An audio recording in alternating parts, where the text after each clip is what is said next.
नमस्कार दोस्तों, आज मैं आप लोग को NRLM VPRP में लाइवलीहुड सर्वे कैसे करना है उसके बारे में बताएंगे। दोस्तों वीडियो को अंत तक देखें ताकि अच्छी तरह आप लोग को समझ में आ जाए। वीडियो को लाइक कर दें और साथ ही साथ सब्सक्राइब भी कर लें। सबसे पहले दोस्तों आप लोग को ऑफिस से ID और पासवर्ड मिलेगा, उस ID और पासवर्ड को डाल लेना है। डालने के बाद लॉगिन करने के बाद इसी तरह आप लोग को खुल के आएगा। इसके बाद आप लोग को स्वयं सहायता समूह की आजीविका गतिविधि पर और इंग्लिश में लाइवलीहुड लिखा रहेगा, उस पर क्लिक कर लेना है। क्लिक करने के बाद आपका समूह का नाम दिखने लगेगा। इसमें जो समूह को आपको करना है, सारा ऐसे तो सारे समूह को करना ही है, एक समूह को सिलेक्ट कर लेंगे। तो यहाँ पे देख रहे हैं कि अंजलि एक समूह है, तो समूह जो नाम लिखा हुआ है उसी पे क्लिक कर लेना है। इस पर क्लिक करने के बाद आपको सामने 3 तरह का प्रोफाइल खुल के आएगा। सबसे पहले परिवार की आजीविका प्रोफाइल और विवरण के लिए करना है आपको। उसके बाद सेकेंड में आपको परिवार की आजीविका योजनाएं करना है और थर्ड में आपको तीसरे नंबर में सभी को रैंकिंग कर लेना है। तो सबसे पहले आपको कौन सा करना है, परिवार की आजीविका प्रोफाइल और विवरण पर, तो उस पर क्लिक कर देंगे। इस पर क्लिक करने के बाद आपको सभी जो सदस्य हैं समूह की उनको प्रोफाइल अपडेट करने के लिए बोलेगा। इससे बहुत सारा चीज़ भरने के लिए आता है, तो चलिए दोस्तों एक एक करके जानते हैं।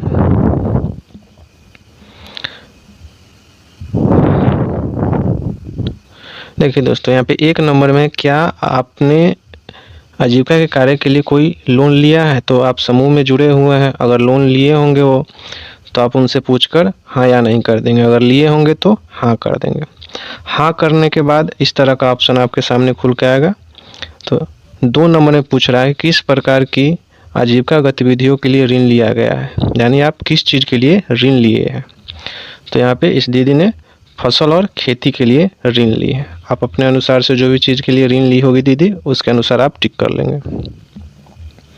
उसके बाद तीसरे नंबर में यहाँ पे पूछ रहा है कि आजीविका गतिविधियों के लिए ऋण का स्रोत, यानी आपका जो है स्रोत क्या था।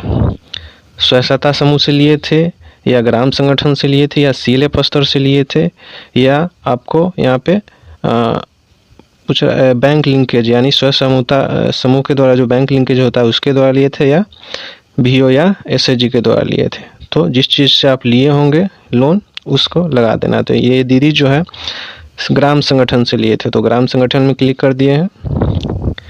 उसके बाद नीचे दे रहा है 4 नंबर प्राप्त कुल ऋण, यानी आपने कितना ऋण लिए हैं। 10,000 अप टू 10,000, यानी 10,000 से नीचे या 10,000 तक, या 10,000 से 50,000 तक, या 50,000 से 1 लाख तक, जितना भी आपने ऋण लिए होंगे उतना आपको यहाँ डाल देना है। तो ये दीदी ने 15,000 रुपये ऋण लिया था, इसलिए यहाँ पे 10 से 50,000 के बीच वाला पर क्लिक कर देंगे। उसके बाद नीचे में देख रहा हूँ कि कितना प्रतिशत पर, तो वार्षिक ब्याज दर पूछ रहा है, यानी 1% के हिसाब से सालाना पर 12% वार्षिक ब्याज हो जाएगा। तो यहाँ पे 12% सालाना पे लिख दें, क्योंकि सालाना यहाँ पे पूछ रहा है वार्षिक ब्याज दर, तो 12% हो जाएगा। और महीना मंथली पूछता है तो 1% हो जाता। फिर नीचे में आपको यहाँ पे अगला पर क्लिक कर देना है। अगला पर क्लिक करेंगे तो फिर एक नया पेज खुल के आएगा। उसमें पूछ रहा है कि आप किसी व्यावसायिक संगठन PG, LG, FIG आदि से के सदस्य हैं, तो अगर है तो हाँ, नहीं है तो ना कर देंगे। तो ये दीदी जो है नहीं है सदस्य, तो नहीं कर देंगे। ठीक है। उसके बाद 2 नंबर में पूछ रहा है कि क्या आप सदस्यता लेना चाहते हैं, तो आप सदस्यता लेना चाहते हैं तो क्लिक कर सकते हैं, नहीं तो इसको छोड़ करके आगे अगला पर क्लिक करके आगे बढ़ जाएंगे। फिर एक नया पेज खुल के आएगा जिसमें पूछ रहा है कि परिवार की मौजूदा या वर्तमान आजीविका की गतिविधि क्या है, यानी आपके परिवार जो है किस तरह से चलता है। तो यहाँ पे फसल खेती के द्वारा जो है इस दीदी का इनकम होता है, तो फसल खेती पर, यानी कि आपका घर रोजी रोटी किस व्यवसाय से चलता है वही यहाँ पे पूछ रहा है। तो इस दीदी का जो है फसल और खेती के द्वारा इनका जो है घर चलता है, तो यहाँ पे क्लिक कर देंगे। आपका जो भी हो यहाँ पे क्लिक कर लीजिएगा। अगर इसमें इस ऑप्शन में से आपको एक भी नहीं हो तो आगे बढ़ जाएंगे, इसको छोड़ देंगे और आगे बढ़ जाएंगे। उसके बाद फिर एक नए पेज खुल के आएगा जिसमें पूछ रहा है कि स्वयं के उपयोग के लिए कौन सी फसल उगाते हैं, यानी अगर आप फसल और कृषि है तो उसमें आप क्या चीज़ लगाते हैं। तो यहाँ पे से आपको ऑप्शन मिल जाएगा। आप अनाज में लगाते हैं तो अनाज, ये दीदी जो है गेहूं और चावल की खेती करती है तो यहाँ पे अनाज पे क्लिक कर देंगे। और आप अपने अनुसार से जो भी लगाते हैं वो आप, अगर बागवानी सब्जियां का बागवानी लगाते हैं तो उस पर भी क्लिक कर सकते हैं। ठीक है, तो ये दीदी जो है अनाज उगाती है तो अनाज पे क्लिक करती है। उसके बाद फिर नीचे वाले बॉक्स पर क्लिक करेंगे तो यहाँ पे आएगा अनाज में आप क्या चीज़ लगाते हैं। तो अनाज में दीदी जो है गेहूँ लगाती है तो गेहूँ का ऑप्शन कर दिए। उसके बाद साथ साथ से जो धान की भी खेती करती है तो गेहूँ तो ऑप्शन सिलेक्ट कर लिए हैं। अब नीचे देख रहे होंगे दोस्तों, यहाँ पे जोड़े का ऑप्शन है। तो एक बार तो गेहूँ सिलेक्ट कर लिए हैं, अब दूसरी बार जो है दीदी धान का भी खेती करती है तो धान का भी सिलेक्ट कर लेंगे। तो यहाँ पे जोड़े पर क्लिक कर देंगे। जैसे ही जोड़े पर क्लिक करेंगे तो यहाँ पे देखिए नीचे आ गया ना, अनाज गेहूँ का यहाँ पे ऐड हो गया है।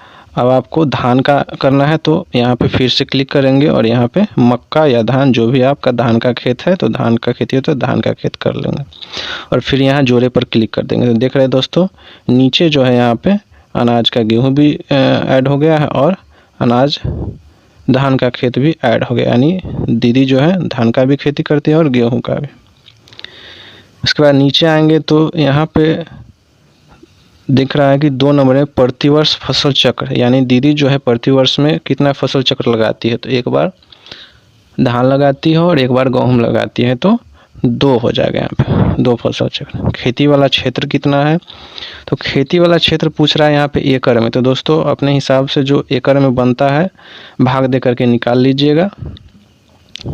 कट्ठा में है तो उसको एकड़ में निकाल लेना है और एकड़ में डाल देना है। तो दीदी के पास 0.1 एकड़ ज़मीन है, यानी यहाँ पे ज़मीन लिख देना है कि कितना आपका एकड़ में लिखना है।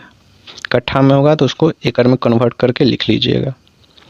उसके बाद 4 नंबर में यहाँ पे बोल रहा है कि सिंचाई के स्रोत, यानी आपके सिंचाई का स्रोत क्या है, वर्षाधारित नहर तालाब क्या है, ये आपको देना है। ठीक है, नहीं है तो उसको छोड़ देंगे। फिर पूछ रहा है कि पिछले 1 या 2 वर्ष में मिट्टी का परीक्षण हुआ है, अगर हुआ होगा तो टिक कर देंगे, नहीं हुआ तो छोड़ देंगे इसको।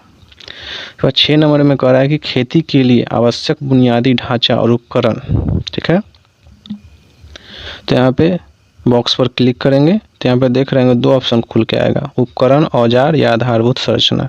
यानी आप खेती करते हैं तो उसमें आपके पास क्या क्या उपलब्ध है। तो अगर उपकरण औजार की बात करते हैं, क्लिक करते हैं और उसके नीचे एक बॉक्स है तो उस पर क्लिक करते हैं। तो आपके पास खेती करते हैं तो क्या आपके पास औजार है, उपकरण है।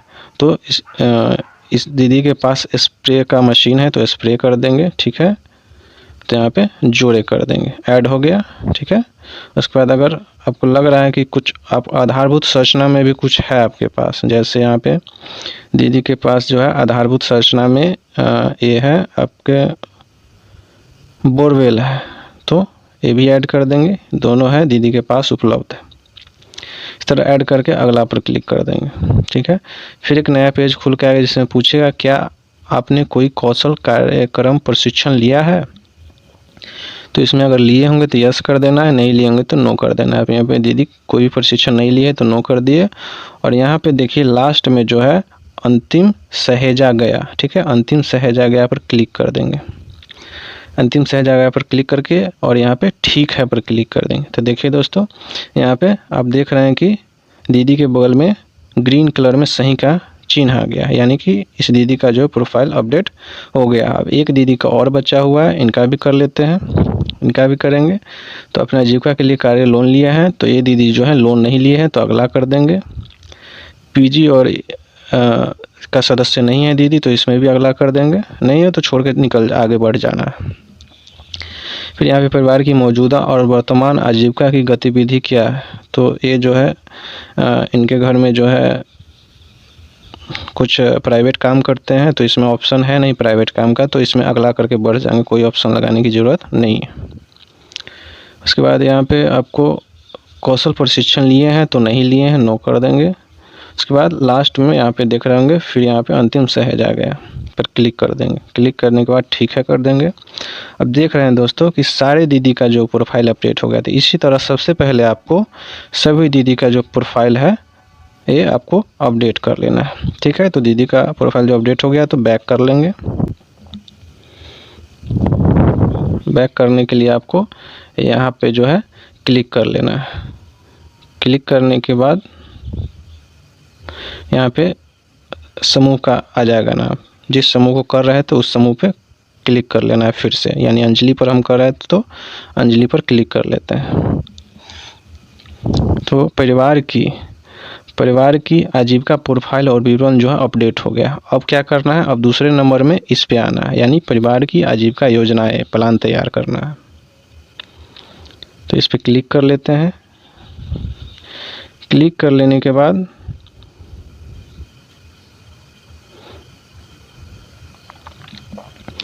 यहाँ पे पहले से कुछ दीदी का किया हुआ है, 2 दीदी का बचा हुआ है, तो इसमें आपको करके बताते हैं।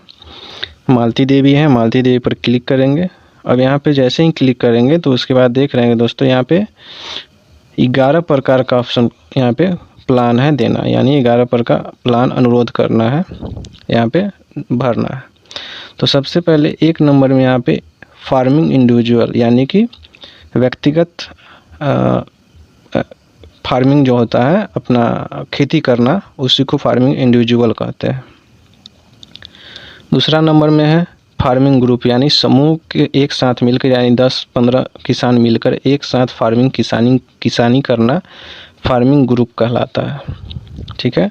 उसी तरह जो है फार्म बेस्ड इंडिविजुअल है, फार्म बेस्ड ग्रुप का मतलब होता है कि 10 से 15 दीदी मिलकर किसी काम को करना ग्रुप होता है। तो इस तरह का तो कोई करता नहीं है, फिर भी अगर हो आप लोग के यहाँ पे तो आप इस पर क्लिक कर सकते हैं। इसी तरह एनिमल हस्बेंड्री इंडिविजुअल, यानी व्यक्तिगत जो पशुपालन करती हैं उनके लिए है। इसके नीचे है आपको एनिमल हस्बेंड्री ग्रुप, यानी 10 दीदी मिलके पशुपालन का कार्य करती है, तो इसमें आप अनुरोध कर सकते हैं, करना चाहती हैं। NTFP इंडिविजुअल में आप भी अनुरोध कर सकते हैं। ठीक है। तो यहाँ पे देखते हैं, यहाँ पे देखिए प्लस का निशान है फार्मिंग इंडिविजुअल, यानी कि दीदी जो है खेतीबाड़ी करती हैं तो फार्मिंग इंडिविजुअल में जा के कुछ अनुरोध करना चाहते हैं। तो क्या है, ये रबी फसल का करती हैं खेती, तो रबी फसल सेलेक्ट कर लेंगे। उसमें फसल गेहूं चुन लेंगे। इकाई क्षेत्र कितना है, तो बीघा में आपको सिलेक्ट कर लेना है, एकड़ अब डेसिमल में सिलेक्ट नहीं कीजिएगा, बीघा जो लिखा हुआ है बीघा, ये आपको सिलेक्ट कर लेना है। हमारे बिहार में 1 बीघा बराबर 20 कट्ठा होता है, तो उसके अनुसार आप यहाँ पे लिख लेंगे। तो दीदी के पास 1 बीघा यानी 20 कट्ठा जो है ज़मीन है, तो यहाँ पे 1 बीघा लिख देंगे। उसके बाद यहाँ पे जोड़े पर क्लिक कर देना है। जोड़े पर क्लिक कर दिया। ठीक है। इसी तरह आप फिर से अगर यहाँ पे आप धान का खेती करते हैं तो यहाँ से धान सेलेक्ट करके फिर से जोड़ लेंगे। फिर नीचे देख रहे हो कि सहायता की श्रेणी में क्लिक करेंगे तो किस प्रकार का आपको सहायता चाहिए, यानी कि रबी फसल का गेहूं का खेती करते हैं तो उसमें किसी प्रकार की सहायता चाहिए, तो यहाँ से आप अनुरोध कर सकते हैं किस प्रकार की सहायता चाहिए। तो इस दीदी को ऋण, बीमा और सब्सिडी की सहायता चाहिए, तो यहाँ पे क्लिक कर लेंगे।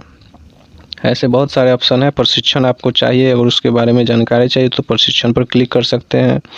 या आधारभूत संरचना आपको उसमें चाहिए तो भी, या उपकरण या औजार चाहिए तो भी आप जो है यहाँ पे उस पर क्लिक करके कर सकते हैं। तो यहाँ पे दीदी को सब्सिडी, बीमा, सब्सिडी चाहिए, ऋण चाहिए, तो यहाँ पे इस पर क्लिक कर लिए। उसके बाद नीचे फिर एक बॉक्स है, उस पर क्लिक करेंगे और यहाँ पे आपको ऋण चाहिए, तो ऋण जो है यहाँ पे ऋण पे क्लिक कर देंगे। यहाँ पे बहुत सारा ऑप्शन है। क्रेडिट कार्ड का भी ऑप्शन है, अगर क्रेडिट कार्ड से आपको चाहिए तो क्रेडिट कार्ड भी कर सकते हैं, या सबसे लास्ट में यहाँ पे देख सकते हैं कि यहाँ पर जो है स्व सहायता समूह से या बैंक से ऋण लेना चाहते हैं तो उससे भी आप कर सकते हैं। तो अगर दीदी स्व सहायता समूह से चाहती है तो इस पर क्लिक कर देंगे। इसके बाद की जाने वाली गतिविधि पर क्लिक कर देंगे। ठीक है। अब दोस्तों यहाँ पर जो आपको बॉक्स दिख रहा होगा, यहाँ पे आपको बॉक्स दिख रहा होगा, इस पे आपको करना ही करना। अगर नहीं कीजिएगा तो सेव का ऑप्शन ही नहीं आएगा, तो आपको इस बॉक्स पे क्लिक कर देना है। बॉक्स पे क्लिक करने के बाद आप देख रहे हैं दोस्तों कि दीदी जो है ऋण के लिए अनुरोध की है। तो कह रहा है कुल आवश्यक निवेश, यानी दीदी को खेती में कितना लगाना है। कुल आवश्यक निवेश का अर्थ होता है कि दीदी को कितना पैसा लगाना है, खेती में इन्वेस्ट करना है। तो दीदी को टोटल 20,000 रुपया जो है इन्वेस्ट करना है खेती में। उसके बाद नीचे दिया है उपलब्ध संसाधन, यानी 20,000 रुपया तो इन्वेस्ट करना है दीदी को, लेकिन उसके पास कितना है। तो दीदी के पास मात्र 5,000 रुपया है। तो अंतर कितना का आ रहा है, 15,000 रुपया का। इतना हो गया। उसके बाद देख रहे हैं ग्रीन कलर में पूर्ण किया गया है लिखा हुआ, इस पर क्लिक कर लेंगे। देखें, इसको कर लेने के बाद देख रहे हैं दोस्तों सहेजे का ऑप्शन आ गया। तो सहेजे पर क्लिक कर लेंगे। सहेज पर क्लिक करने के बाद ये दीदी का अनुरोध सफलतापूर्वक सबमिट हो गया है। देख रहे हैं मालती देवी के बगल में ग्रीन कलर का चिन्ह आ गया। अब एक दीदी बची है, इनका भी कर देते हैं। इसी तरह इनका भी फार्मिंग से संबंधित है अनुरोध। तो यहाँ पे खरीफ फसल में कर देते हैं। इनका खरीफ फसल धान बोते हैं तो धान में कर दिए हैं। नीचे नया जोड़े का ऑप्शन पे हाँ करेंगे तो यहाँ पे धान का ऑप्शन सारा आ जाएगा, बहुत सारा ऑप्शन आएगा। धान खरीफ फसल में आता है, तो खरीफ और रबी फसल आप लोग समझते ही होंगे। तो यहाँ पे धान का ऑप्शन चुन लेंगे। यहाँ पे धान का खेती देख रहे हैं दोस्तों, तो धान का खेत हो गया। नीचे क्षेत्र इकाई सिलेक्ट करेंगे तो बीघा में सिलेक्ट कर लेंगे। और इन दीदी के पास जो है मात्र 10 कट्ठा ही है, तो 10 कट्ठा है लिखना है बीघा में। तो यहाँ पे 0.5 कर लेंगे। इसका मतलब हो गया 10 कट्ठा, क्योंकि 1 बीघा बराबर 20 कट्ठा होता है। तो 10 कट्ठा 0.5 बीघा हो गया। तो ये अब 10 कट्ठा हो गया। उसके बाद जोड़े पर क्लिक कर देंगे। फिर नीचे सहायता की श्रेणी, और इसमें कुछ सहायता चाहिए तो सहायता इसमें आप ले सकते हैं। किस प्रकार की सहायता चाहिए, प्रशिक्षण चाहिए, ऋण बीमा चाहिए। तो दीदी को यहाँ पे सब्सिडी चाहिए, ऋण चाहिए, तो यहाँ पे क्लिक कर लेंगे। क्लिक करने के बाद फिर यहाँ पे ऋण पे क्लिक कर लेंगे। उसके बाद की जाने वाली गतिविधि पर क्लिक कर लेंगे। फिर इसी तरह देख रहे हैं दोस्तों, इसी तरह बॉक्स आया। फिर यहाँ पे इस बॉक्स पर क्लिक कर लेंगे। क्लिक करने के बाद दीदी की खेती में जो है 10,000 रुपया खर्चा होने वाला है, ठीक है। उसके पास मात्र जो है 2,000 रुपया है, ठीक है। तो 8,000 रुपये का अंतर आ रहा है। उसके बाद नीचे देख लें पूर्ण किया गया पर क्लिक कर लेंगे, सहेजे करेंगे, ठीक है। इसी तरह जो है दीदी का हो गया। और सारा ऑप्शन में अगर इस दीदी को नॉन फार्मिंग में देखिए, यहाँ पे 9 नंबर में आपको नॉन फार्मिंग, यहाँ पे इंडिविजुअल जो है देख रहे होंगे एनिमल हस्बेंड्री इंडिविजुअल, ये सब है। तो नॉन फार्म में क्या है, नॉन फार्म में 9 नंबर में जो नॉन फार्म में, इस पे यहाँ पे क्लिक करते हैं। क्लिक करने के बाद देखिए गैर कृषि प्रकार, यहाँ पे ऑप्शन आया नया जोड़े। नया जोड़े पर क्लिक करेंगे और हाँ कर देंगे। हाँ करने के बाद फिर बॉक्स पर क्लिक करेंगे। देखिए इस तरह का ऑप्शन आना, अगरबत्ती बनाना, अचार बनाना, आभूषण, इलेक्ट्रॉनिक मरम्मत, इस तरह का कुछ अनुरोध है आपको करना, दीदी को अनुरोध करना है। तो इसमें वो आवेदन जो है कर सकती है। कंप्यूटर की मरम्मत के लिए, कपड़ों की दुकान के लिए, सब जो है आप यहाँ पे ऑप्शन, बहुत सारा ऑप्शन है इसमें। अब जो भी है, बढ़ई है, बेकरी है, बुनाई है, जिस चीज़ से संबंधित दीदी कोई काम करती हैं तो यहाँ पे वो अनुरोध कर सकती है, ठीक है। मान लीजिए कि ये दीदी जो है अचार बनाने का काम करना चाहती हैं, तो अचार बनाने पर क्लिक कर लेंगे, जोड़े पर क्लिक कर लेंगे, ठीक है। उसके बाद नीचे में देख रहा हूँ कि सहायता की श्रेणी, यानी अचार बनाना के काम तो करना चाहती हैं दीदी, तो इसमें क्या चीज़ का सहायता चाहिए, तो इनको सहायता में प्रशिक्षण चाहिए, ठीक है। प्रशिक्षण पर क्लिक कर लेंगे, इनको अचार बनाने का प्रशिक्षण चाहिए। प्रशिक्षण पर क्लिक करने के बाद नीचे ऑप्शन दूसरा बॉक्स है, उस पर क्लिक करेंगे तो प्रशिक्षण, किस तरह का प्रशिक्षण, बहुत सारा तरह का प्रशिक्षण है, तो इसको इनको सामान्य प्रशिक्षण चाहिए। सामान्य प्रशिक्षण पर क्लिक कर लेंगे और नीचे की जाने वाली गतिविधियाँ पर क्लिक कर लेंगे। फिर उसी तरह यहाँ पे बॉक्स पर क्लिक करेंगे तो यहाँ पे कह रहा है कि प्रशिक्षण सामान्य श्रेणी का, इसके लिए यह सहयोग आवश्यक है, तो हाँ कर देंगे। हाँ करने के बाद यहाँ 3 ऑप्शन खुल के आता है, ग्राम पंचायत विभाग से सहायता की आवश्यकता है, या दूसरा है कि मैं खुद व्यवस्था करूँगी या करूँगा, तीसरा है कि स्वयं सहायता समूह से या ग्राम संगठन से आपको सहायता चाहिए। तो इसमें दीदी को जो है ग्राम संगठन और स्वयं सहायता समूह से सहायता लेके, या अगर मैं खुद व्यवस्था कर लूँगी, अगर वो कर लेगी तो इस पर भी क्लिक कर सकते हैं। ठीक है, उसके बाद पूर्ण किया पर क्लिक कर लेंगे, सहज कर लेंगे। ठीक है, तो इस तरह दोस्तों नॉन फार्म में जितना भी कुछ बिजनेस स्टार्ट करना चाहते तो सारा नॉन फार्म में आ जाएंगे। 6 नंबर में 5 नंबर में एनिमल हस्बेंड्री इंडिविजुअल है, यानी व्यक्तिगत कोई पशुपालन करना चाहते हैं। यहाँ पे व्यक्तिगत कोई पशुपालन, बकरी पालन कुछ करना चाहते हैं तो यहाँ पे बहुत सारा दूध, बकरी पालन, बटेर पालन जो भी करना चाहते हैं, इस तरह का कोई करना चाहते तो आवेदन दे सकते हैं। तो मेनली इसमें जो है 1 नंबर में फार्मिंग इंडिविजुअल है, उसके बाद 5 नंबर में एनिमल हस्बेंड्री है, और यहाँ पे 9 नंबर में नॉन फार्म है। ये तीनों का ही अधिकतर ये लाइवलीहुड में सर्वे करना है, और सब जो है ग्रुप वाला खेती करना, ये सब तो करते नहीं है कोई। ठीक है, इस तरह करने के बाद जो है सारा दीदी का यहाँ पे देख रहे होंगे, सारा दीदी का यहाँ पे अनुरोध जो है अप्लाई हो गया है, अनुरोध अप्लाई हो गया है। उसके बाद बैक कर लेंगे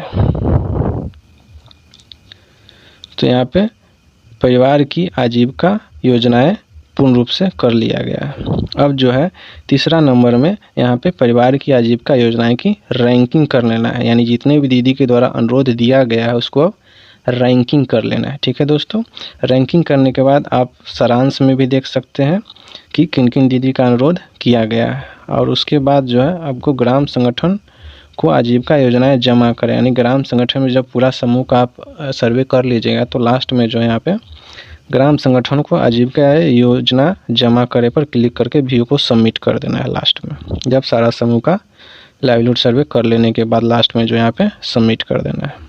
ठीक है दोस्तों, तो यहाँ पे परिवार की आजीविका योजनाएं रैंकिंग पर जो है यहाँ पर आप जा करके इसी तरह का खुलेगा और रैंकिंग आपको कर देना है। ठीक है दोस्तों, उसके बाद लास्ट में जो है आपको रैंकिंग करने के बाद यहाँ पे सारांश में जाके देख सकते हैं कि कितने दीदी का अनुरोध है आया है, अनुरोध दिया गया है। टोटल जो है 11 दीदी का अनुरोध जो है 16 प्रकार का अनुरोध, 11 दीदी जो है 16 प्रकार का अनुरोध यहाँ जो है दिए हैं। कुल 11 दीदी अनुरोध किए हैं और यहाँ जो है 16 प्रकार का अनुरोध किए हैं। ठीक है, लास्ट में जो रैंकिंग करने के बाद जो यहाँ पे आपको जो है यहाँ पे लास्ट में सभी समूह का करने के बाद आपको वीओ को सबमिट कर देना है। उसके बाद आपको पूर्ण रूप से सर्वे क्लियर हो जाएगा। तो धन्यवाद दोस्तों।